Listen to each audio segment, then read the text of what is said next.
Hello বন্ধুরা, আজকে আমি কী কী রান্না করলাম সেটাই তোমাদের সাথে শেয়ার করব। আর আমার যা বাড়িতে নেই, আমাকে আজকে সব একা হাতে সব করতে হয়েছে, বাড়ির কাজ দাজ সব, রান্না বাড়া সবই। যাই হোক, তোমাদের দেখায়। আর দেখো, আমাদের রান্নাঘরে আছি, আর রান্নাঘরটা কাঁচা, তোমাদের দেখতেই পাচ্ছ যে ভাঙা চোরক। কী কী রান্না করেছি সেটাই তোমাদের সাথে দেখাই। আর এই যে ভাঙা চোরক রান্নাঘরটা তোমরা স্কিপ করতে পারো।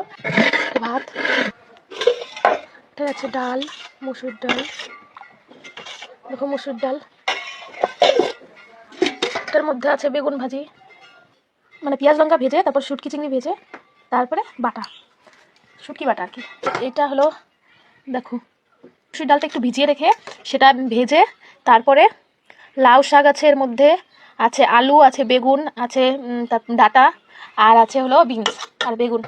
এটা দিয়েই তরকারি লাউ শাক রান্না করেছি। আর একটা জিনিস আছে, তাও দেখাই। আর হলো এটা, মানে ওই শুটকি চিংড়ি পেঁয়াজ মানে লঙ্কা দিয়ে ভেজে, এরকম করে ভেজেই তারপরে বাটতে হয়, যে এই বাটাটা হলো এটাই, ঠিক আছে। কিন্তু আমার বর যেহেতু খাবে না বাটাটা, ওই জন্য আর কি এটা আমার বরের জন্য অল্প একটু উঠানো। আর এটা ছিল চিংড়ি মাছের খোসা বাটা। আর এখানে দেখতে পাচ্ছ মাছ, লঙ্কা দিয়ে মাছ ভেজেছিল পরে আমার শাশুড়ি মা, মাছ পরে আসাতে। আর এই যে চিংড়ি মাছও এসেছিলো, যেহেতু চিংড়ি মাছটা আমি খাই ওই জন্য মাছে আর চিংড়ি মাছটাও রেখেছিল। আজকের আইটেমে অবধি, টাটা।